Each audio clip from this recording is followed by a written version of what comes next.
तर शक्ती म्हणजे फक्त स्त्री नव्हे, तर या जगाला चालना देणारी कुठलीही शक्ती ही शक्ती, आणि त्या शक्तीची उपासना जो करतो तो शाक्त. असाच एकाने एकदा प्रश्न विचारला की कालीच्या रूपामध्ये आई म्हणण्यासारखं काय? Energy neither be created nor be destroyed, only it can change from one form to another. तशी one form to another change होत आलेली ही जगदंबा. ज्या वेळेला तुम्हाला संपदा द्यायची आहे, समृद्धी द्यायची आहे, त्यावेळी ती लक्ष्मी, तुमच्या विद्येसाठी ती सरस्वती, तुमच्या रक्षणासाठी तीच काली आहे, आणि तुम्हाला अन्न वाढत्या वेळेला तीच अन्नपूर्णा. ती रोगराई वाढवणारा फोर्स सुद्धा तीच आहे, म्हणून आपण मारिकांबा किंवा मरियाई म्हणून तिची पूजा करतो, आणि त्याच्यापासून रक्षण करणारी लखाबाई सुद्धा तीच. नवरात्र आणि त्याच्या मागचे सगळं शास्त्र. गौरी घालवायला पाऊस जातो आणि दसऱ्याला हात घ्यायला परत येतो. हे मधले जे 15 दिवसाचा काळ आहे, जो पितृपक्षाचा काळ आहे, तो आपल्याकडे कडकडीत उन्हाचा काळ. आता या 4 महिन्यात जी वस्तू, ज्या वस्तू गोष्टी आपण पावसाच्या मुळे बाहेर काढू शकलो नाही, त्या सगळ्याची अंतर्बाह्य स्वच्छता करून घ्यायची. हे दसऱ्याचं कडकडीत ऊन त्यांना दाखवायचं, म्हणजे कुठल्याही प्रकारच्या संसर्गापासून या सगळ्या गोष्टी मुक्त करायच्या. आणि हेच या शाक्त तत्वज्ञानाचं मूळ आहे की कुठलीही स्त्री असू दे, ती 16 वर्षी मुग्धा, बाला, प्रौढा कुणीही असली किंवा अगदी वृद्धा जरी असली, तरी तिचं पहिलं स्वरूप हे आई आहे. बरोबर. म्हणजे तंत्रामध्ये एक साधन आहे कात्यायनीची. त्या कात्यायनीच्या साधनेत असं म्हणलं जातं की कात्यायनी त्या भक्ताला विचारते की मी तुला कुठल्या रूपात हवी. जर तो भक्त म्हणाला की तू मला बहिणीच्या रूपात हवी आहे, तर त्याला राज्य मिळवून देणारी ती. जर तो म्हणाला की मला तू कांतेच्या म्हणजे पत्नीच्या रूपात हवी आहे, तर पत्नीच्या रूपानं त्याला हवं ते देणारी ती. आणि जर तो म्हणाला की तू मला मातेच्या रूपात हवी आहेस, तर त्याचा अखंड सांभाळ करणारी ती. जर ही आदी शक्ती किंवा ही अंबाबाई, जर मला ही शक्ती जर मला प्राप्त करायची असेल, तर ती कुठल्या मार्गाने करावी?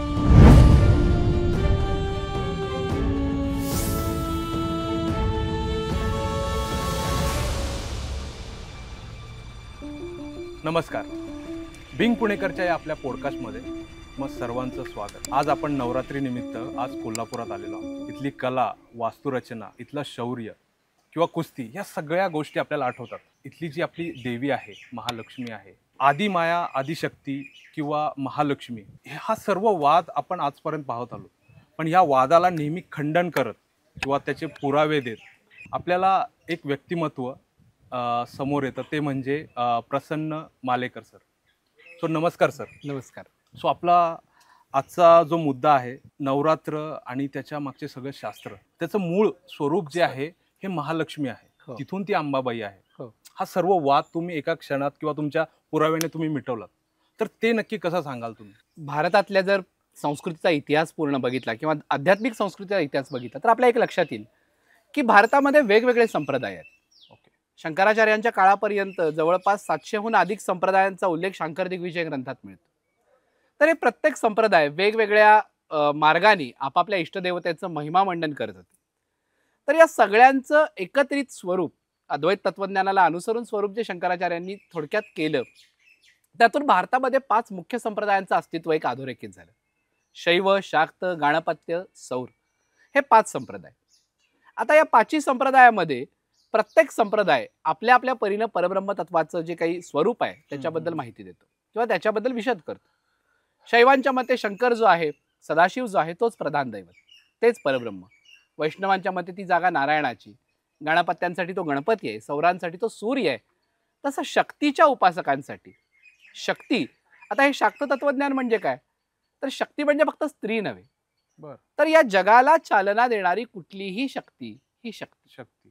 आणि त्या शक्तीची उपासना जो करतो तो शाक्त. आणि या न्यायानं या शाक्त संप्रदायाच्या मतानुसार आदिशक्ती या परब्रह्मानं धारण केलेलं पहिलं स्वरूप आदिशक्तीचं, जे आपण करवीर निवासिनीच्या मूर्तीत बघतो. म्हाळुंग, गदा, ढाल आणि पानपात्र, माथ्यावरती सयोनी लिंग नाग, ही चिन्ह, पायाजवळ सिंहवाहन, हे आदिशक्ती स्वरूपानं स्वतःतून महाकाली महासरस्वतीला प्रगट केलं. या तिघींनी पुढे त्रिदेवांना प्रगट केलं. म्हणजे विश्वरचना आकाराला आणणारी मूर्तिमंत देवता म्हणजे करवीर निवासिनी. ती या कोल्हापुरात आली किंवा या कोल्हापुरात तिचं वास्तव्य झालं म्हणून ती करवीर निवासिनी.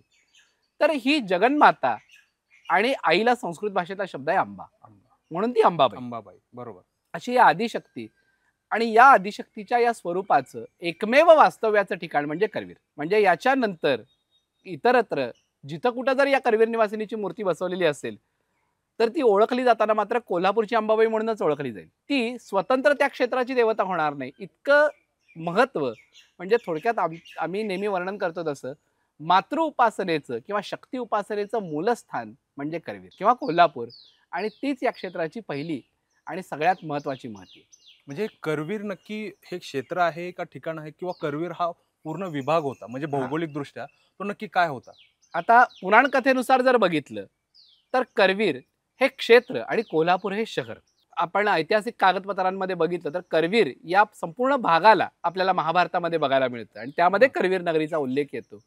तर करवीर महात्म्य ग्रंथानुसार करवीर हे या क्षेत्राचं नाव. याची हद्द कुठपर्यंत तर अगदी पूर्वेला नरसोबाच्या वाडीजवळ जे औरवाड आहे तिथं पासून पश्चिमेला कळेच्या जवळ बाजार भोगाव गाव आहे तिथपर्यंत. उत्तरेला इस्लामपूरच्या पुढे असलेल्या म्हणजे ईश्वरपूरच्या पुढे असलेल्या बहे बोरगाव पासून बह्याच्या हनुमंतापासून रामेश्वरापासून ते अगदी दक्षिणेला येडूर म्हणजे कर्नाटक हद्दीवरती जे तर खिद्रापूर कोपेश्वराजवळ येडूरचं स्थान आहे. ही चतुर्दिशांची म्हणजे अशी अष्टमहालिंग आहे ज्यामध्ये औरवाडचा अमरेश्वर, खिद्रापूरचा कोपेश्वर, येडूरचा वीरभद्र, संकेश्वरचा संकेश्वर, बाजार भोगावचा भोगेश्वर, वाटेगावचा वाटेश्वर, त्यानंतर ईश्वरपूर जवळ असलेल्या बह्याचा रामेश्वर आणि सांगलीच्या हरिपूर कृष्णा वारणा संगमावरचा संगमेश्वर ही या करवीर क्षेत्राची सगळ्यात शेवटची हद्द. आणि त्यामध्ये वसलेलं हे कोल्हापूर शहर आणि त्या क्षेत्राची या संपूर्ण करवीर क्षेत्राची क्षेत्रस्वामिनी म्हणजे आई अंबाबाई. की ह्याला कलेचा आणि शौर्याचा जो हा रेफरन्स आहे तो त्या देवीमुळेच आहे का दुसरा अजून काही, का त्याच्या आधीपासून तो इतिहास होता त्याला? कोल्हापूरचा जर ऐतिहासिक भाग बघितला तर कोल्हापूरचा व्यापार हा इसवी सन पूर्व 3ऱ्या शतकामध्ये रोम बरोबर होता. आता याचे पुरावे कुठे मिळतात तर कोल्हापूरमध्ये जे टाउन हॉल म्युझियम आहे त्या म्युझियममध्ये पोसायडन नावाच्या ग्रीक समुद्र देवतेचा पुतळा आहे. आता हा दुसरीकडून कुठून आला नाही तर ब्रह्मपुरी नावाच्या कोल्हापूरच्या भागामध्ये एच.जी. सांकली यांनी जे 1946-47 दरम्यान उत्खनन केलं त्यामध्ये या पोसायडनचा पुतळा मिळाला. मग आता ग्रीक देवता जी ग्रीकांच्या म्हणजे देवाऱ्यात असली पाहिजे किंवा त्यांच्या भागात मिळाली पाहिजे ती आमच्या कोल्हापुरात मिळते. याचा अर्थ कोल्हापूरचा कोणीतरी ग्रीकला गेला असला पाहिजे किंवा तिकडचं कोणीतरी इकडे आलं असलं पाहिजे. मग त्यामध्ये एक लक्षात आलं की सिल्क रूट जो आहे म्हणजे रेशीम मार्ग जो आहे त्यामध्ये कोल्हापूर एक महत्वाचं ठिकाण होतं. अर्थात त्यावेळेला आत्ताचं अंबाबाईचं मंदिर इथं होतं का नव्हतं हे सांगता येत नाही. आत्ताचं अंबाबाईचं जे मंदिर आहे ते इसवी सनाच्या 6व्या शतकातल्या चालुक्य, शिलाहार, यादव अशा अगदी राजवटींनी 12व्या शतकापर्यंत या मंदिराचं बांधकाम केलं. दरम्यान परकीय आक्रमणाच्या काळामध्ये इथली बाकीची सगळी जी काही घडणजडण आहे ती थंडावली. बरोबर. पण त्यानंतर करवीर छत्रपती म्हणजे श्रीमंत महाराणी ताराराणी सरकारांनी ज्यावेळेला करवीर संस्थांची स्थापना केली तेव्हापासून आज तागायत कोल्हापूरचा हा जो उत्कर्ष आहे तो अखंडपणानं सुरू राहिला. आणि आपण जसं कला क्रीडेचं म्हणाला तसं करवीर छत्रपतींच्या प्रत्येक छत्रपतीने याला प्रोत्साहन दिलं. पण सगळ्यात कोल्हापूरच्या उत्कर्षाचा परमोच्च बिंदू जर कुठला असेल तर तो राजर्षी छत्रपती शाहू महाराजांचा कालखंड. या कालखंडामध्ये महाराजांच्या प्रेरणेनं अनेक मोठे मोठे गायक आले, चित्रकार आले, नाटक मंडळींना तर महाराजांचा आश्रय होताच, पैलवानांना कुस्ती कलेला आश्रय होता. एक अर्थात आपल्या विषयाशी संबंध नाही पण तरीही महाराजांचं कलेवरती प्रेम किती होतं त्याचं एक ऐतिहासिक उदाहरण असं आहे. मोर्चेल हे करवीर संस्थांचं राजचिन्ह आहे. आणि महाराजांची आश्रित असलेली मला वाटतं बहुतेक टेंबे संगीत नाटक मंडळी जी आहे त्यांना महाराजांनी एकदा विचारलं सगळं साहित्य मिळालं ना, कारण त्यावेळेला नाटकासाठी आवश्यक असणारं मोलाचं किमती, कारण त्यावेळेला आर्टिफिशियल ज्वेलरी फारशी मिळत नव्हती, हे राजवाड्यावरनं पोहोचवायचं. तर त्यावेळेला त्यांना कोणीतरी बोलून दाखवलं की महाराज मोर्चेले नाहीत. एक क्षण महाराज भडकले, म्हणले या नाटकांना हाकलून द्या, म्हणले यांचा आश्रय काढून द्या. कारण पूर्वीच्या काळी करवीर संस्थांच्या इतिहासात मोर्चेलाच्या मानासाठी युद्ध झालं होतं सावंतवाडीकरांबरोबर. आणि संध्याकाळी त्याच नाटकाच्या प्रयोगाला येताना महाराजांनी सांगितलं वाड्यावरची 2 दुनी मोर्चेलं घ्या, आणि ती मोर्चेलं त्यांनी नाटकात दिली. म्हणजे ज्या मानासाठी आपल्या पूर्वजांनी युद्ध केलेत हे महाराजांना माहिती होतं. अर्थात त्यांनी रागावून त्याची जाणीव करून दिली, पण त्या कलेला आश्रय म्हणून ती मोर्चेल दिली सुद्धा. इतकं प्रेम महाराजांनी कलेवर केलं. दुसरा भाग म्हणजे अबालाल रहमान जे चित्रकार होते त्यांनी इतकी सुंदर चित्र काढली की महाराजांच्या देहावसानानंतर त्यांनी ती सगळी गंगार्पण केली, पंचगंगेत अर्पण केली, कारण माझ्या कलेची कदर करणारा आता शिल्लक नाही. काय बोल. आणि त्याच वेळेला म्हणजे आता शेवटी विषय अंबाबाईकडेच येतो. हा विषय म्हणजे अल्लादिया खां साहेब ज्यांना संगीतातला गौरीशंकर म्हणतात, करवीर निवासिनीचे दरबारी गायक म्हणून अल्लादिया खां साहेब होते. आणि आजही ती प्रथा अजूनही चालू आहे. रोज सकाळी 8:30च्या स्नानाच्या वेळेला गवई तंबोरे घेऊन गाण्याला बसतात आणि आतमध्ये अंबाबाईचं स्नान सुरू असतं. एकेकाळी अल्लादिया खान साहेबांनी त्या दरबारी गायकाच्या नात्यानं त्या रोज सकाळच्या सेवेला हजेरी दिलेली. म्हणजे या कलेचं, शौर्याचं, आणि शौर्य तर करवीर छत्रपतींच्या परंपरेत होतच, हे सगळ्याची साक्षी देवता, आश्रयदाती देवता म्हणून जगदंबा आणि करवीर छत्रपती या करवीर भूमीवरती कायम सावली धरून आहेत. फक्त श्रद्धा किंवा भक्ती जपली नाही तर ती कला जपली, क्रीडा जपली, सगळंच. कुठल्या म्हणजे ती कुठल्या ना कुठल्या स्वरूपात ती शक्ती आपल्याला सोबत आहे. तर आता मला त्याच ह्याच्यावर विचारायचं होतं की नवरात्री आजकाल जसं आपण बघतोय की हे 9 दिवस आपण खूप जोराजोरात साजरे करतो, नक्की. किंवा ती नवरात्री येण्याआधी आपली खूप मोठी साफसफाई होते. हा, त्याच्या मागचं शास्त्र काय एकंदरीत? याचं खरं कारण असं आहे की हे 4 महिने पावसाच्या या 4 महिन्याच्या काळामध्ये कपाटाला, पूर्वी आता लाकडी साहित्य जास्त असायचं, कपाटाला, सांदी कोपऱ्याला, प्रत्येक ठिकाणी बुरशी. आपल्याकडे एक पद्धत अशी होती की गौरी घालवायला पाऊस जातो आणि दसऱ्याला हात घ्यायला परत येतो. म्हणजे हे मधले जे 15 दिवसाचा काळ आहे, जो पितृपक्षाचा काळ आहे, तो आपल्याकडे कडकडीत उन्हाचा काळ, ज्याला आपण ऑक्टोबर हीट म्हणतो. आता या 4 महिन्यात जी वस्तू, ज्या वस्तू गोष्टी आपण पावसाच्या मुळे बाहेर काढू शकलो नाही, त्या सगळ्याची अंतर्बाह्य स्वच्छता करून घ्यायची. अच्छा. हे दसऱ्याचं कडकडीत ऊन त्यांना दाखवायचं, म्हणजे कुठल्याही प्रकारच्या संसर्गापासून या बरोबर. सगळ्या गोष्टी मुक्त करायच्या. करायचं. म्हणजे थोडक्यात 4 महिने बंदिस्त, दमट, कोंदट राहिलेल्या वस्तूंना मोकळी हवा देण्याचा काळ म्हणजे दसरा. दुसऱ्या बाजूला असा भाग आहे की नवरात्र हे अश्विन महिन्यात येते. अश्विन हा सृष्टीचक्राप्रमाणे चैत्र, वैशाख, ज्येष्ठ, आषाढ, श्रावण, भाद्रपद, 6व्या नंतर 7वा येणारा महिना. सृजनाच्या काळामध्ये मनुष्याच्या स्त्रीसाठी सुद्धा 7वा महिना हा तिच्या सृजनाच्या अपेक्षा फलद्रूप होण्यासाठीचा एक महिना म्हणून ओळखला जातो. म्हणजे आपल्याकडे ओटी भरण किंवा डोहाळ जेवण जे ते 7व्या महिन्यात करतो. तसा या सृष्टीचा हा 7वा महिना आहे. चैत्रामध्ये वसंतोत्सवाच्या निमित्तानं तिने जी निर्मितीची स्वप्न बघितलेली ती आता पूर्ण व्हायला आलीत. आपली धान्य आता शेतामध्ये पूर्ण भरून तयार व्हायला लागली. दसरा झाला किंवा पुढच्या 1-2 महिन्यामध्ये कापणी होऊन ती घरामध्ये ती खळी होतात आणि ती धान्य येतात. तर थोडक्यात सृष्टीचा सृजनोत्सव पूर्णत्वाला येतोय अशा कालावधीमध्ये हे नवरात्र. आता या नवरात्राला उपवास का? चैत्र आणि अश्विन या 2 काळांना यमदंष्ट्रा असं नाव आहे. यमदंष्ट्रा म्हणजे यमाच्या दाढा. चैत्रामध्ये थंडी संपून अचानक ऊन सुरू झालंय की 4 महिने आपण भिजून म्हणजे अगदी चिप्प झालं होतं आणि आता पुन्हा कडकडीत ऊन पडतंय. सृष्टीमध्ये झालेला हा अचानक बदल रोगराईमध्ये वाढ करतो. ज्या वेळेला एखादा वैद्य पथ्य सांगतो त्यावेळेला ते टाळण्याकडे आपला कल असतो. कोणीतरी गुरुजी किंवा ज्योतिषी एखादा उपाय म्हणून आपल्याला एखादं पथ्य सांगतात, ते मात्र आपण प्राणपणानं पाळतो. बरोबर. त्यामुळं आपल्या पूर्वजांनी या दोनही काळामध्ये नवरात्रांची संकल्पना केली. आहाराचे नियम पाळून या सृष्टीचक्रातल्या नव्या बदलाला सामोरं जाण्याची तयारी करण्याचे दिवस म्हणजे नवरात्र. की या यमदंष्ट्रा म्हणून ओळखल्या जाणाऱ्या कडकडीत काळामध्ये ती इम्युनिटी टिकून राहण्यासाठीचा एक छोटासा प्रयत्न म्हणजे ही व्रत. रामाचा किंवा या आदिमाई शक्तीचा, तर त्याचा एकंदरीत काय इतिहास आहे? पुराण कथाप्रमाणे आता कुठलाही व्रत करायचं आलं तर आपल्याला 2 गोष्टी लागतात. एक तर ते का करावं आणि याच्या आधी कोणी केलं. महिषासुराचा प्रादुर्भाव झाल्यानंतर 100 वर्ष देव आणि दानवांचं युद्ध झालं. त्यामध्ये महिषासूर जिंकला. अर्थात हा महिषासूर सुद्धा शिवाचा अंश आहे. शिवाच्या वरदानाने जन्माला आलेला तो पुत्र आहे रंभासुराचा. तर या महिषासुराला त्यानं देवाधिकांचे सगळे अधिकार काढून घेतले. सगळे अधिकार स्वतः भोगत देवांना त्यानं स्वर्गातून हाकलून दिले. महिषासुर विचेष्टितम असा त्याचा शब्द आहे. हे महिषासुरानं चेष्टा केलेले देव ज्या ठिकाणी ब्रह्मा विष्णू महेश आहेत त्या ठिकाणी आले आणि त्यांनी आपल्या सगळ्यांच्या तेजातून एक देवता प्रगट झाली आणि ती म्हणजे अष्टादशभुजा महिषासुरमर्दिनी. आणि तिनं महिषासुराबरोबर केलेल्या 9 दिवसाचा युद्ध प्रसंग म्हणजे हे नवरात्र. आता प्रभू रामचंद्राचा याच्याशी काय संबंध? तर ज्या वेळेला तुळजापुरामध्ये भगवतीनं सीतामाईच्या रूपात परीक्षा बघण्याचा प्रयत्न केला त्यावेळेला रामरायांनी तिला स्वतःची ओळख दिली, तिचीही ओळख सांगितली. त्यावेळेला आदिशक्तीनं त्यांना वरदान दिलं, तुम्ही युद्ध करण्यापूर्वी माझं स्मरण करा, मी तुमच्यासाठी येईल. आणि त्याला अनुसरून प्रभू रामचंद्रांनी षष्ठी, सप्तमी, अष्टमी, नवमी जगदंबेची उपासना केली आणि दशमीला रावणाचा संहार केला, अशी बंगाल प्रांतातली कथा आहे. म्हणून बंगाल्यांची जी दुर्गा पूजा आहे ती आपल्यासारखी 9 दिवस नाही. षष्ठीला अकालबोधन. आता याला अकालबोधन का म्हणतात तोही गमतीचा विषय आहे. देव सध्या चातुर्मास सुरू आहे, सगळ्या देवांची निद्रा सुरू आहे. बरोबर. आणि रावण वधाचा प्रसंग हा ऐन चातुर्मासात उद्भवलेला आहे. त्यावेळेला देवीला अकाली जाग करण्याचा प्रयत्न रामचंद्रांनी केला म्हणून ते अकालबोधन झालं की त्यानंतर षष्ठी, सप्तमी, अष्टमी म्हणजे षष्ठीला अकालबोधन झालं की सप्तमी, अष्टमी, नवमी जगदंबे पूजा घेते आणि दशमीला तिचं विसर्जन होतं. म्हणजे रावणाचा वध आणि जगदंबेच्या व्रताची सांगता हे दोन्ही दशमीला केलं जातं. म्हणून आपण महानवमीला व्रताची सांगता करतो. आता महिषासुराचा जो वध झाला तो महिषासुराचा वध झाला अष्टमीला उत्तर रात्री. बर. म्हणून नवमीला आपल्याकडे पद्धत आहे, सकाळी हवनाची पूर्णाहुती होते. जिथं बरोबर. बलीची प्रथा आहे तिथं बली दिला जातो, बली देतो. आणि नसेल तिथं कोहळा किंवा बाकीच्या गोष्टींचा बली दिला जातो. म्हणजे एकूण महिषासूर मारला गेला याचं प्रतिकृपात काहीतरी सोहळा संपन्न सोहळा. होतो.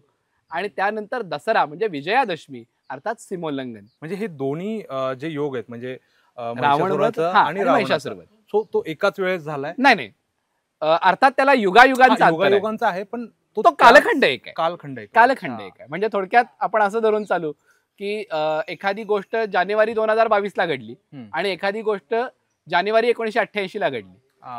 महिना तोच आहे, तारखा त्याच असणार, अच्छा. फक्त वर्ष वेगळं. तसं युग वेगळी, पण हा प्रसंग याच दरम्यानचा. असं पण त्याचं कारण हेच असावं की हा, या नवरात्राच्या मागं कारण मगाशी म्हणलं तसं आध्यात्मिक कारण, हे पौराणिक कारण, आणि दुसरं त्याच्यामध्ये सगळ्यात महत्वाचं आपण बघितलं की सगळे सणवार हे ऋतुचक्राला अनुसरून आहेत. बरोबर बरोबर. आणि या सृष्टीच्या ऋतुचक्रामध्ये मगाशी म्हणलं तसं आता सृजनाचा उत्सव पूर्ण होत असताना जगदंबा म्हणजे दुसरी तिसरी कोणी नाही, तर ही सृजनाची शक्ती म्हणजे जगदंबा. जगदंबा बरोबर. सृजनही तीच आहे, पालनही तीच आहे, आणि संहारही तीच आहे.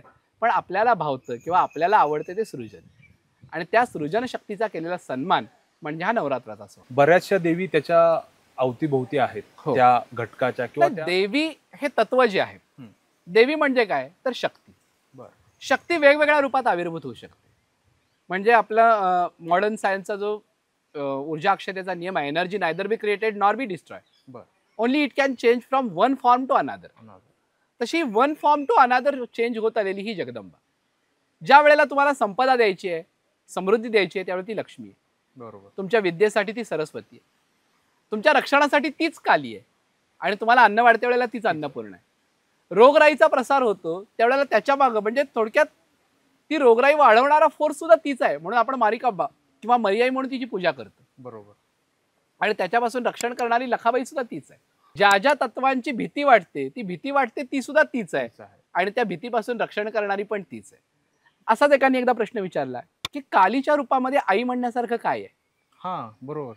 तिची ती विक्राळ नरमुंडाची माळा, मोकळे सोडलेले केस, नागांच्या गजरा तिनं घातलेला, कानामध्ये लहान मुलांच्या शवाची कुंडल, हे कुठल्या आईचं लक्षण आहे. हे रौद्र रूप. हे रौद्र रूप आहे असं दिसू हा, म्हणजे आता धुमावती, दशमहाविद्यामधली धुमावती किंवा छिन्नमस्ता ही रूप आपल्या सामान्य बुद्धीला आई म्हणता येण्यासारखी नाहीच आहे. तर त्याचं एक उदाहरण मला छान सुचलं होतं. असं आपल्या घरामध्ये एखादा कार्यक्रम आहे, सगळी तयारी आपल्यालाच करायची असं आपण गृहीत धरून चालू, कुणी आलं तर वाईट वाटणार नाही अशा प्रकारचे साधे कपडे, एखाद दुसरा दागिना घालून आपण त्या कार्यक्रमाच्या तयारीला लागतो. बरोबर. सगळं तयारी आपली पूर्ण झाली, ऐन कार्यक्रमाचा वेळ आला की आपण आपले सगळे वेशभूषा बदलतो, चांगले भरजरी कपडे दागिने सगळं घालून सज्ज होतो. दुसरं, सगळी माणसं सगळे पाहुणे निघून गेले, कार्यक्रम पूर्ण झाला, तर स्वच्छतेचं कामही आपल्यालाच करायचं. अशा वेळेला ज्याच्यावर डाग पडले तर चालतील, किंवा जे खराब झाले तर चालतील, किंवा जे फेकूनच द्यायचं आहे, अशा प्रकारची कपडे घालून आपण त्या स्वच्छतेला लागतो. बरोबर.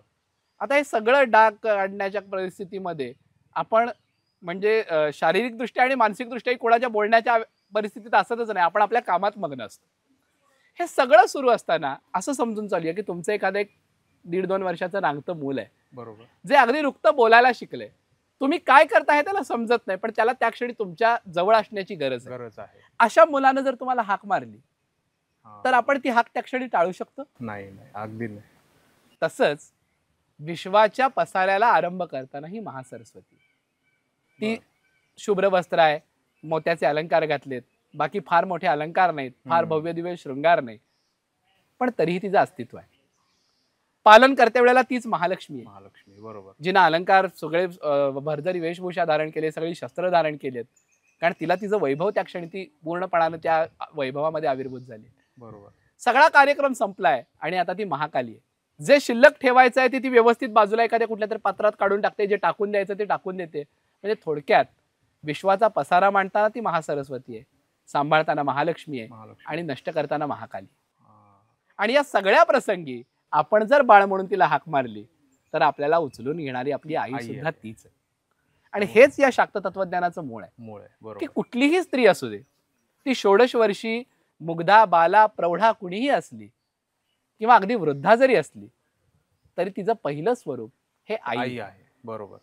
म्हणजे अगदी शाक्त संप्रदायाचं आणखी एक वैशिष्ट्य की आई आहे म्हणून मग तो कडकडीत ब्रह्मचर्य नाही स्वीकारत.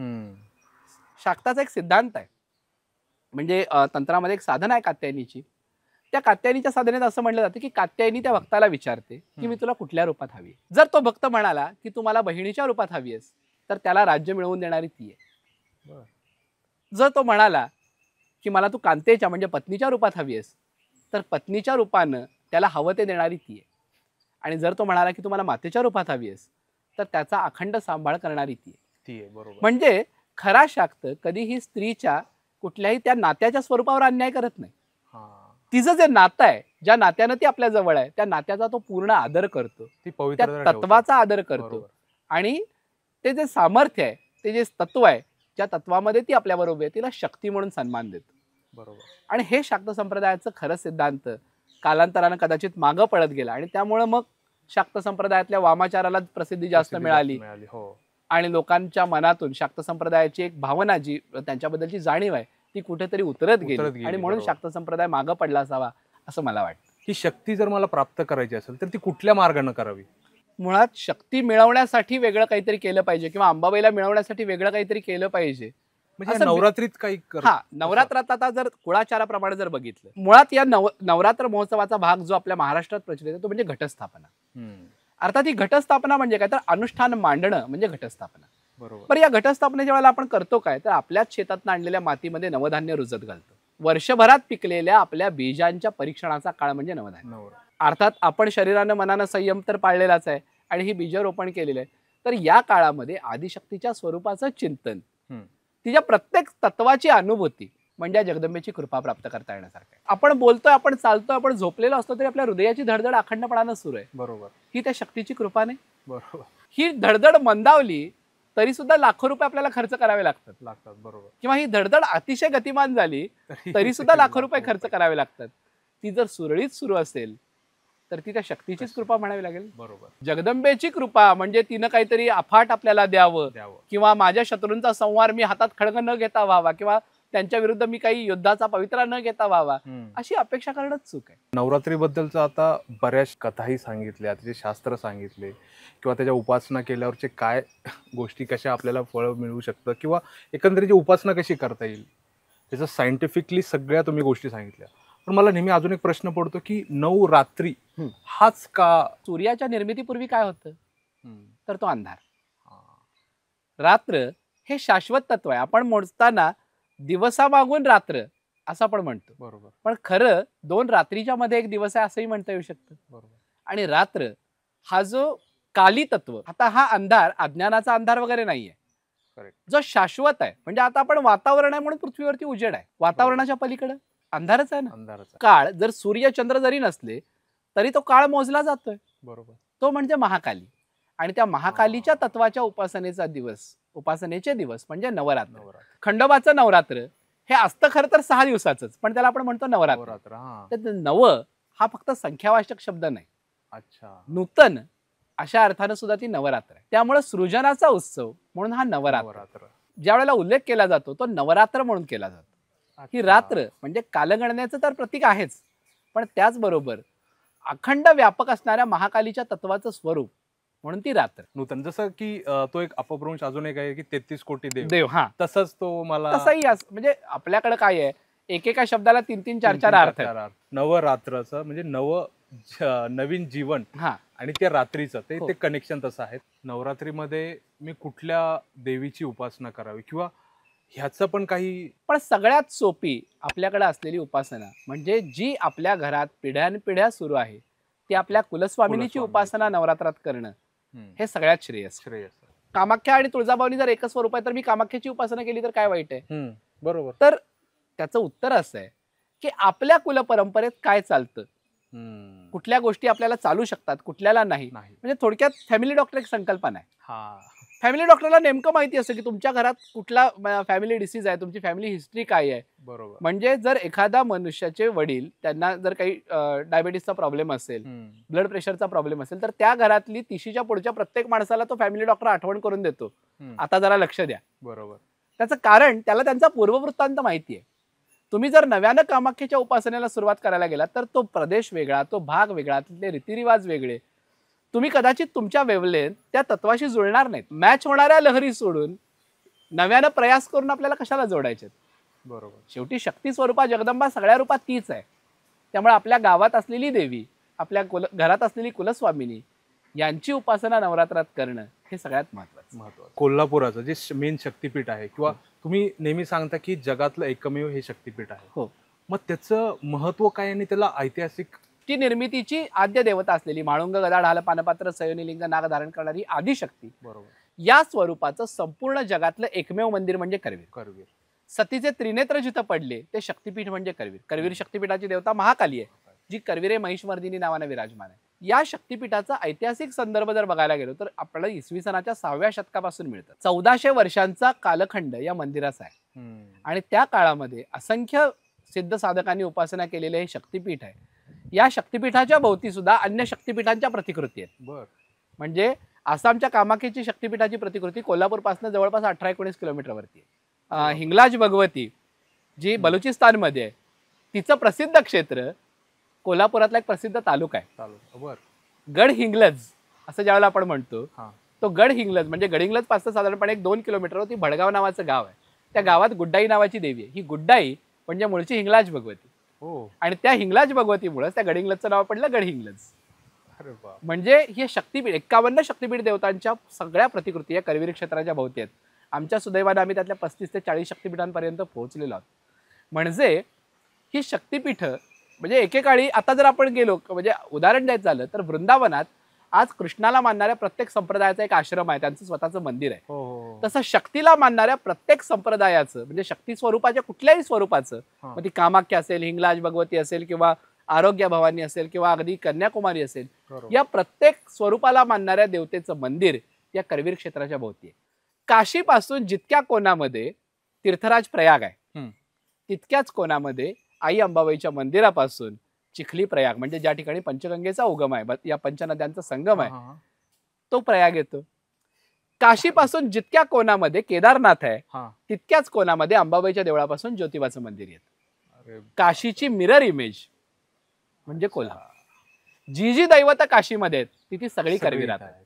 काशीला मणिकर्णिका घाट प्रसिद्ध आहे. आपल्याला घाट मणिकर्णिका माहिती आहे, पण त्या मणिकर्णिका घाटाला ज्या मणिकर्णिका कुंडामुळे नाव मिळालं ते कुंड आपण कधी बघितलेलं नसतं. अशा 2 मणिकर्णिका आहेत, एक काशीमध्ये आणि एक कोल्हापुरामध्ये. दुसरं, काशी इतकंच कोल्हापूरचं महत्व सांगण्याचा आणखी एक भाग असा आपल्याला विपरीत वाटेल विषयाशी निगडीत, पण कोल्हापुरात एक म्हण आहे, नदीला होळी आणि अंबाबाईला पोळी कधी चुकत नाही.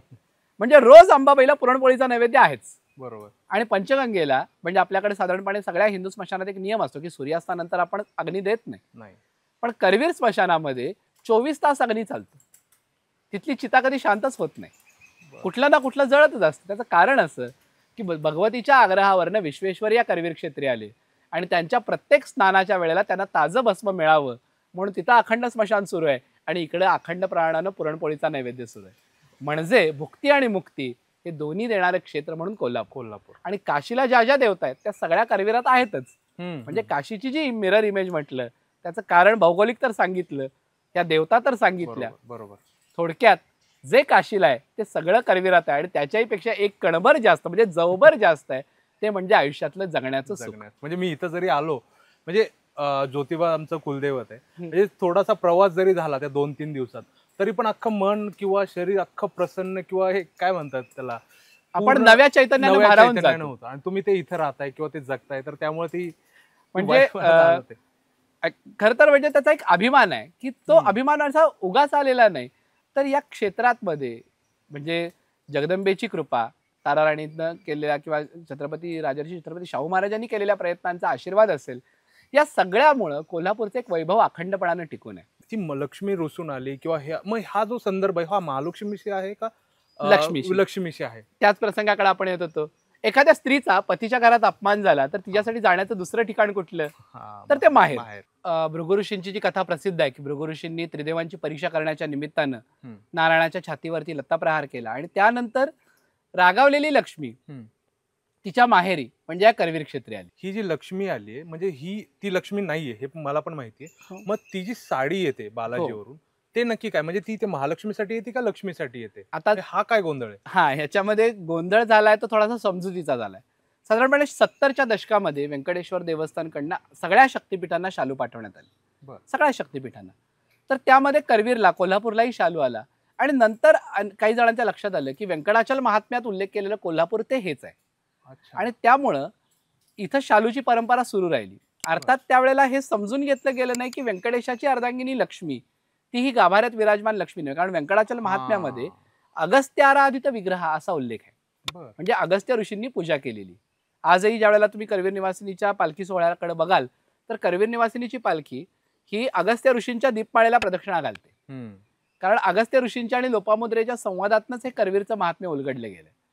त्यामुळं अगस्त्य ऋषींनी पूजा केलेली अंबाबाई या ठिकाणी प्रतिष्ठित असताना लक्ष्मी इथं वास्तव्याला आली. अच्छा. आणि हे थोडं समजून घेण्यामध्ये गोंधळ त्या 70च्या दशकामध्ये झाला आणि तेव्हापासून ती शालूची प्रथा सुरू आहे. पण आजही करवीर निवासिनीकडे तो शालू दिला जातो. तो व्यंकटेश्वराकडनं मातृभावनेमध्ये दिला जातो. अशी आता लोकांच्या मध्ये जागृती आहे. अर्थात एका देवतेनं दुसऱ्या देवतेला सन्मान देणं यात काहीच चूक नाही. जे कोल्हापूर आहे मेन शक्तीपीठ आहे त्याचं नक्की काय महत्व आहे सर? करवीर क्षेत्राचं एक वैशिष्ट्य आहे की करवीर क्षेत्राच्या बाबतीमध्ये करवीर महात्म्यात जगदंबेनं उपासनेचे 2च प्रकार सांगितले. एक म्हणजे अतिथीला भिक्षादान आणि देवीचं त्रिकाळ दर्शन.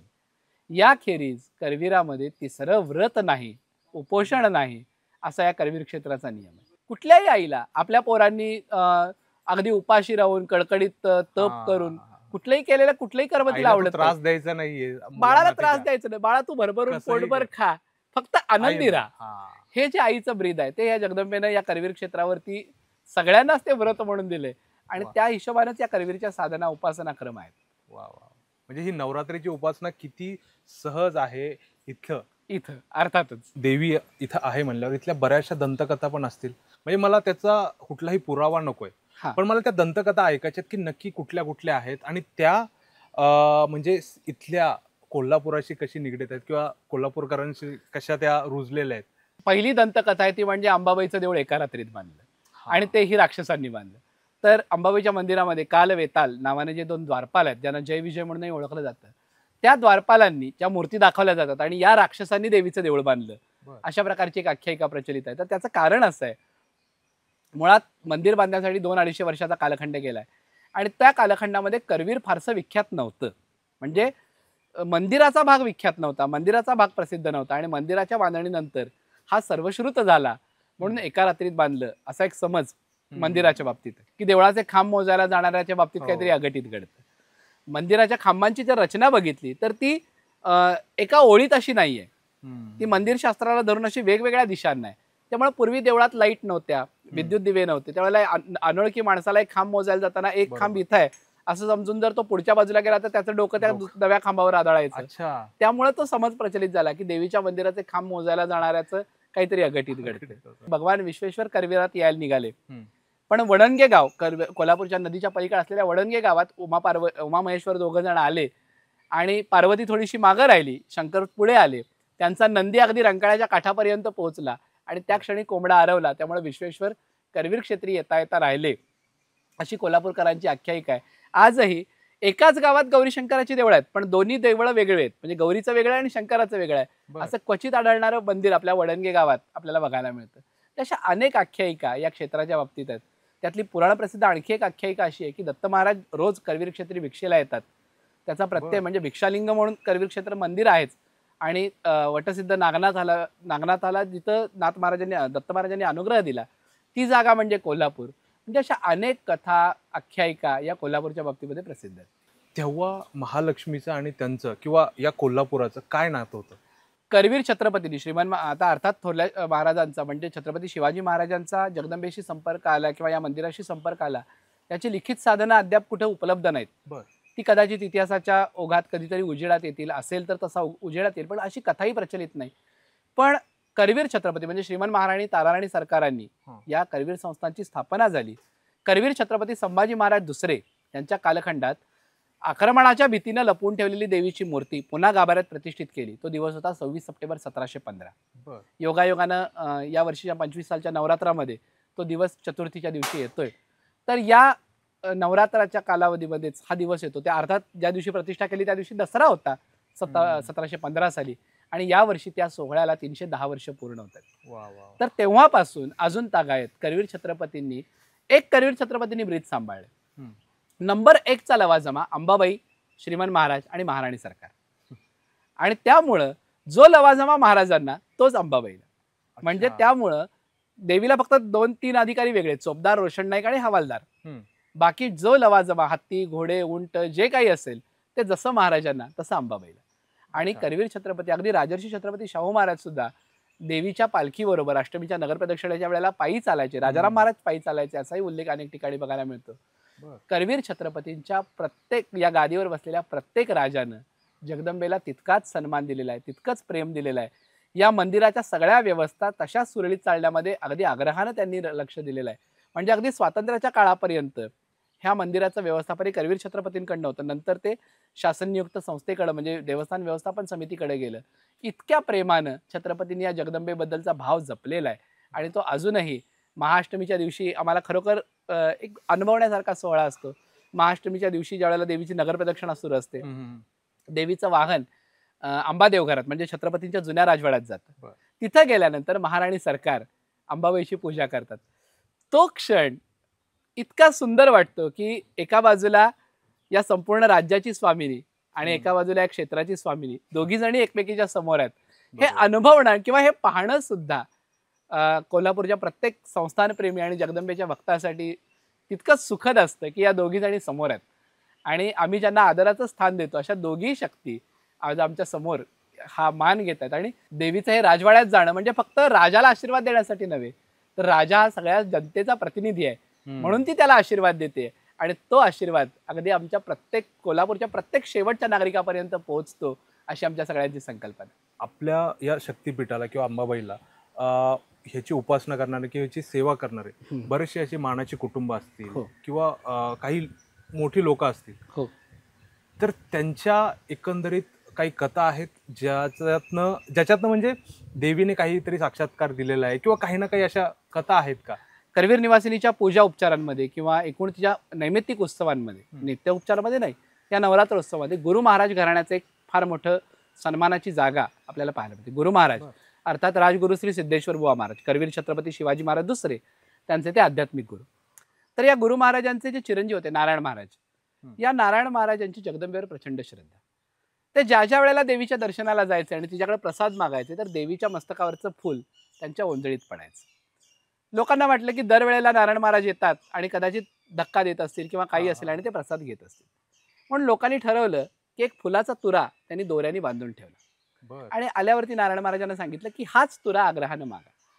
नारायण महाराजांनी तो अर्थात तो मागितला आणि तो दोरा तुटून तो तुरा हातात आला. वा.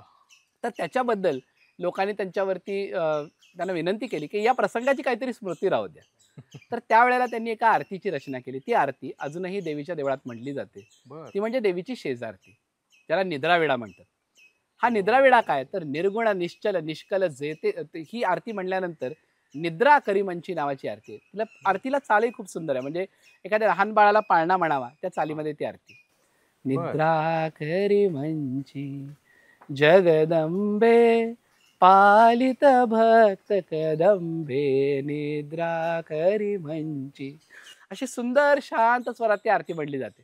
आणि या आरतीचं शेवटचं कडवं आहे श्रीरामे करी सहशयन विनवी नारायण. हे म्हणते वेळेला देवीची जी शेजारती आहे ती देवीच्या शेजघरापर्यंत नेऊन शेजघराला ओवाळली की देवी शेजघरात शयनाला निद्रेला गेली असं मानलं जातं. आणि त्यानंतर एक एक दरवाजा बंद होत दुसऱ्या दिवशीच्या काकड आरतीपर्यंत दरवाजा बंद होतो. पण अनेकांना या जगदंबेच्या कृपेचा प्रत्यय आहे, आशीर्वाद आहे आणि त्याचे अनेक दाखले लोक आपापल्या बोलण्यातून सांगण्यातून देतच असतात. मला नक्कीच आवडेल एखादा अजून तुम्ही जर तो कथा जर सांगितली, म्हणजे आपल्याला ह्याचे कुठे पुरावे नाही पण ती आपल्या देवी पोटी श्रद्धा जी आहे, अनुभव एक म्हणजे थोडंसं हे वैयक्तिक मत आहे पण पुलंचं एक वाक्य आहे, शाळेचा पेपर आणि प्रेमपत्र हे कितीही गांभीर्यानं लिहिलेलं असलं तर त्याचं जाहीर वाचन हे कायम हशा पिकवणारं असतं. बरोबर. तसं आध्यात्मिक अनुभूतीच्या बाबतीत मला मध्ये असं वाटतं की अनुभूती ही ती त्या व्यक्तीला दिलेली असते. ती जर सार्वत्रिक असते ना ती वैयक्तिक अशाचसाठी असते की ती त्या व्यक्तीला दिलेली अनुभूती असते. आणि त्यामुळं तिसरा माणूस जर ते समजून घेणारा असेल असं प्रत्येक वेळेला असेल असं नाही.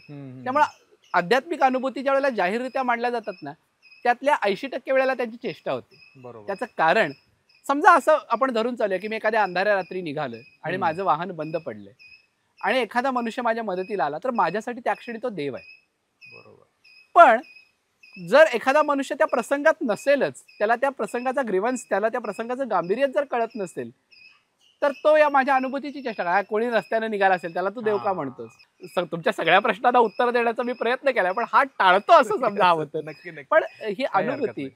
ही थोडक्यात काय आहे, गोंदवलेकर महाराज म्हणाले होते तसं, एखाद्या धनवान स्त्रीच्या पत्नीला लाखो रुपयाची दागिने द्यावेत आणि सांगावं की तू फक्त आपल्या शेजघरात हे दागिने घाल. बरोबर. तर त्या दागिन्यांचं तिच्यासाठी जसं असेल तसंच, कारण ते तिला कोणाला दाखवायचे नाही आहेत, कारण त्या तिच्यासाठी आहेत. ह्या अगदी. अनुभूती या भक्तांसाठी आहेत, त्या त्यांच्या पुरत्याच त्यांच्या आठवणींच्या कप्प्यात जपल्या जातात. त्या प्रत्येक वेळेला सगळ्यांपुढे आणल्याच पाहिजेत असं नाही. असं नाही. जेव्हा जेव्हा जेव्हा मी महालक्ष्मीच्या मंदिरात आलेलो आहे ना सर, जेव्हा आपण त्या देवासमोर घेऊन येतो तेव्हा आपण तिथे शांत होण्यासाठी येतो. मी बऱ्याच मंदिरात गेलेलो आहे, पण मी जेव्हा महालक्ष्मीच्या मंदिरात येतो ना सर, तेव्हा मला त्या मंदिरात बसल्यानंतर एक वेगळीच एनर्जी किंवा ती ती शांतच होतो. तर ते नक्की कशामुळे असणार आहे? कृष्णाला कोणीतरी विचारलं की सुभद्रा तुमची बहीण, हम्म. पण तुमचं प्रेम द्रौपदीवरती जास्त. त्यावेळेला भगवंतांनी उत्तर दिलंय की मी कोणालाही बांधील नाही, पण जो मला बांधून घेतो त्याच्याकडे मी ओढला जातो. जगभरातल्या कुठल्याही देशातला, भाषेतला, वंशातला कसाही मनुष्य असला, त्याचं जर या जगदंबेवर प्रेम असेल, बरोबर. तर ती त्याला आई म्हणून त्याच्यासाठी उभी राहते. समोर जगदंबा आहे, डावीकडं, आपल्या डावीकडं म्हणजे देवीच्या उजवीकडे महाकाली आहे, आपल्या उजव्या बाजूला महासरस्वती आहे, पाठीमागे गणपती आहे. वा. त्या मंडपात उभारल्यानंतर आणि वरती मात्र लिंग आहे. हो हो. म्हणजे आईच्या गर्भात जेवढं सुरक्षित वाटतं त्याहून अधिक सुरक्षित आपण त्या मध्यमंडपात आहोत. आणि अगदी ती बरोबर अनुभूती बोललात. म्हणजे आपण तुम्ही प्रत्येक वेळा गर्भात घेतो. गर्भातलं बोललात ना सर, ते अगदी तसंच. म्हणजे ते एक्झॅक्टली सुख असं एकदम शांत होतो माणूस. नक्कीच. म्हणजे तेच मला म्हणायचं, ते गर्भातून तुम्ही जो छान उल्लेख केलाय तोच नक्की असावा त्यामध्ये. नक्की. ती कोण आहे? ती आदिशक्ती आहे, ती विष्णू पत्नी आहे, शिवपत्नी आहे, ती आणखी काही आहे, त्याच्यापेक्षा सुद्धा हा, ती आई आहे. जेव्हा आपण नवरात्री करतो किंवा काय करतो किंवा एका कुठल्याही देवाची उपासना करतो, किंवा मी सोमवारी शंकराकडे जात असेल, गुरुवारी दत्ताकडे जात असेल, किंवा शनिवारी मारुती, म्हणजे त्या दिवशी मी किती स्टेटस ठेवावे देवाचे? मुळात हा प्रश्नच खरं तर गमतीशीर आहे की मी किती स्टेटस ठेवावेत. म्हणजे मग याला सगळ्यात महत्वाची गोष्ट ही आहे की आपल्या स्टेटसचा जर विषय असेल, हा. फेसबुकवरच्या स्टोरीजचा असेल किंवा इन्स्टावरच्या स्टोरीजचा असेल किंवा अगदी व्हॉट्सअपवरच्या स्टेटसचा असेल, तर त्याच्यामध्ये एक फीचर आहे. हा. आपण ते त्यांनाच दाखवू शकतो ज्यांच्या कॉन्टॅक्टमध्ये आपण आहोत, त्यांच्या कॉन्टॅक्ट लिस्टमध्ये आपण आहोत. करेक्ट. मग नुसती स्टेटस शेअर करून परमेश्वराच्या कॉन्टॅक्ट लिस्टमध्ये आपण असू का? त्याच्या कॉन्टॅक्ट लिस्टमध्ये असायला जे केलं पाहिजे, जे करण्यासाठी ज्ञानोबारायांपासून तो अगदी तुकोबारायांपर्यंत जी काही सगळी संतांची परंपरा आहे, त्या सगळ्यांनी जे केलं त्यातलं आपण काय करतो? काहीच नाही. एखादा उपवास करतो आणि त्याच्या बदल्यात आपण देवाकडे काही मागतो, किंवा एखाद्या खडनारळाच्या ओटीसाठी आपण अख्ख्या जगदंबेची ताकद प्रत्ययाला बघतो. तर माझं म्हणणं असं आहे, मगाशी दिलेल्या उत्तराप्रमाणे आपण जर त्या परमेश्वरावरती प्रेम करत असू ना, आणि अगदी निस्वार्थ प्रेम, म्हणजे मला काहीतरी दिलं पाहिजेच म्हणून नव्हे, तर त्या प्रेमाला कुठल्याही स्टेटसची आवश्यकता नाही. मी अमुक उपवास करतो, मी अमुक व्रत करतो, अमुक पूजा करतो, याचं प्रदर्शन मी जर लोकात मांडत बसलो तर सगळा वेळ त्या प्रदर्शनात जातो. हे माझी भक्ती जगानं बघावी म्हणून नसावी. हा, हेच ती निस्वार्थ, किंवा तुमच्या त्या, मी जसं बोलताय आपण सुरुवातीपासून बोलते, आईसाठी आणि त्या मुलासाठी ते नातं तेवढं निर्मळ असावं. बरोबर. आईला आपण नातं दाखवण्यासाठी कुठं दाखवत नाही की ही माझी, म्हणजे मदर्स डेचं स्टेटस ठेवल्यावरती जर ते आईनंच बघितलेलं नसेल तर काय उपयोग? तर त्या स्टेटसचा अर्थ नाही. अगदी. पण त्या स्टेटस पेक्षा जर तुम्ही तुमच्या आईला शुभेच्छा दिलेल्या असतील तर स्टेटस ठेवण्यालाही अर्थ नाही. बरोबर बरोबर. म्हणजे दोन्ही पक्षामध्ये ते अर्थ नाही, इथपर्यंतच येतो आपण.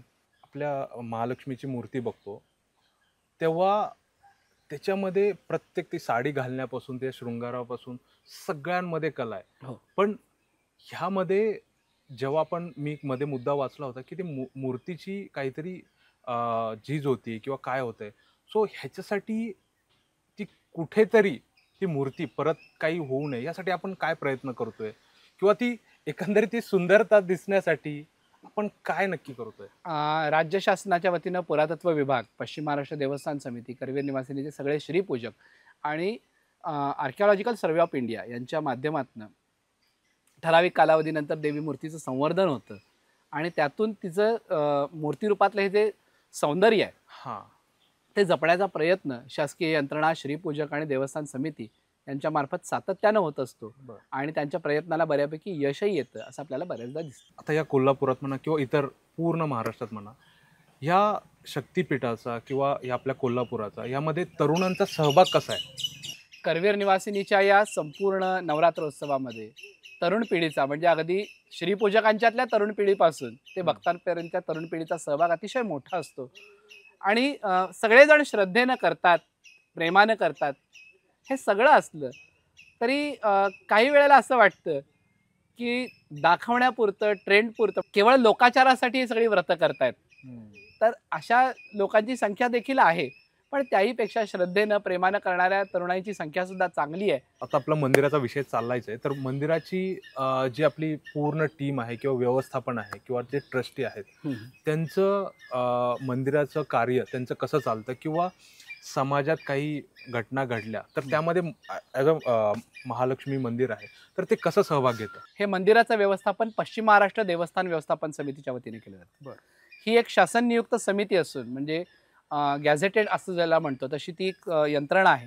या यंत्रणेच्या खाली अखत्यारीमध्ये 3042 देवळं येतात. कोल्हापूर जिल्ह्यातली, सिंधुदुर्ग जिल्ह्यातली काही मंदिरं, सांगली जिल्ह्याचा काही भाग अशी जवळपास लहान मोठी 3042 देवळं या समितीच्या अखत्यारीत येतात. देवस्थान समितीचे अध्यक्ष निवडले जातात. सध्या अध्यक्ष नसल्यानं प्रशासक म्हणून कोल्हापूर जिल्हाधिकारी यांच्याकडेच पदभार आहे. सचिव म्हणून इथं तहसीलदार पदाच्या तुल्यतेचा पात्रतेचा मनुष्य या ठिकाणी सचिव असतो. सध्या शिवराज नायकवडी म्हणून जे सचिव आहेत त्याला जिल्हाधिकारी आपले माननीय श्री अमोल येडगे त्यांचं कायमच सहकार्य आहे. आता मंदिरामध्ये मणिकर्णिकेचं संवर्धन सुरू आहे, नगारखान्याचं संवर्धन सुरू आहे, त्याचबरोबर गरुड मंडपाचं संवर्धन सुरू आहे. अशी मोठी मोठी कामं या मंदिराची सुरू आहेत. त्याचबरोबर विकास आराखडा योग घातला आहे, त्याचीही आता नांदी आता नवरात्रानंतर कदाचित आपल्याला पाहायला मिळेल. देवीची पूजा अर्चेचा जर विचार केला तर परंपरागत श्रीपूजक असणारे मुनीश्वर, लाटकर, नवलियाळकर, ठाणेकर, चौधरी, गोटखिंडीकर अशी अनेक घराणी म्हणजे मूळ मुनीश्वर घराणे आणि त्यांच्याबरोबरीने ही बाकीची सगळी घराणी दर आठवड्याला म्हणजे शुक्रवार सकाळच्या काकड आरतीपासून ते गुरुवार रात्रीच्या शेजारतीपर्यंत त्यांच्याकडे पूजेचा क्रम हा येत राहतो आणि आपली आपली सेवा प्रत्येकजण अतिशय प्राणपणाने या जगदंबेची करत असतं. ज्याच्यामध्ये देवस्थानचे सगळे कर्मचारी असतील, श्रीपूजक असतील, श्रीपूजकांकडचे देवीचे सेवेकरी असतील, सगळेजण एक अतिशय प्राणपणाने सेवा करतात. आणि ज्या ज्या वेळेला कुठली एखादी नैसर्गिक आपत्ती किंवा एखादं संकट येईल त्यावेळेला पश्चिम महाराष्ट्र देवस्थान समिती तर स्वतः आपल्या पद्धतीप्रमाणे आपल्या यंत्रणेतून काही ना काही मदत करत असतातच. शिवाय श्रीपूजक संघ, श्रीपूजक मंडळसुद्धा आपल्या परीनं लोकांना सहाय्य करण्याचा प्रयत्न करत असतात. एकूण जगदंबेवरती श्रद्धा ठेवून तिच्या भक्तांसाठी कार्य करण्याचा प्रयत्न हे दोन्ही घटक कायम करत असतात. कारण देवळामध्ये सुविधा पुरवणं हे सुद्धा प्रचंड मोठं कठीण काम आहे, पण देवस्थान समितीच्या वतीने शिवधनुष्य लिलया पेललं जातं. यातच त्यांचं यश आपल्याला बघायला मिळतं. मला असं वाटतं की बऱ्याचशा अजून गोष्टी आपण कव्हर करायच्या राहिल्यात. सो नक्कीच तुम्ही पुढच्या वेळी आम्हाला तो वेळ द्यावा आणि नक्कीच तुम्ही अजून हे शक्तिपीठ कसं मोठं होईल म्हणजे फक्त या चर्चेतून नाही अजून कुठल्या माध्यमातून ह्याच्यासाठी आपण नेहमीच प्रयत्न करू. खरं तर करवीर क्षेत्रामध्ये जगदंबेचं महात्म्य सर्वांना विदित आहे आणि सोशल मीडियामुळे आता जगाच्या कानाकोपऱ्यापर्यंत जगदंबा पोहोचलेलीच आहे. पण आपल्यासारख्या एक प्रतिथयश पेजनं हा पुढाकार घेऊन हा उपक्रम केला आणि त्यातून मला वाटतं आपण तुळजापूरही कव्हर केलेला आहे यापूर्वी. तर आदिशक्तीची ही जी जागती ठाणी आहे ती सगळ्या भक्तांपर्यंत तिचा महिमा पोहोचवण्याचं एक काम जगदंबेनं आपल्या हातनं करून घेतलं. ही तिची खऱ्या अर्थानं कृपाच आहे आणि त्या कृपेचं फळही पुन्हा आपल्याला अनुभवायला मिळेलच. पण या निमित्तानं या सगळ्यांची संवाद साधण्याची संधी आपण मला दिलीत त्याबद्दल मी सगळ्यांचा तुमचा सगळ्यांचा आपल्या टीमचा आणि श्रोत्यांचा सगळ्यांचाच मी आभारी. धन्यवाद.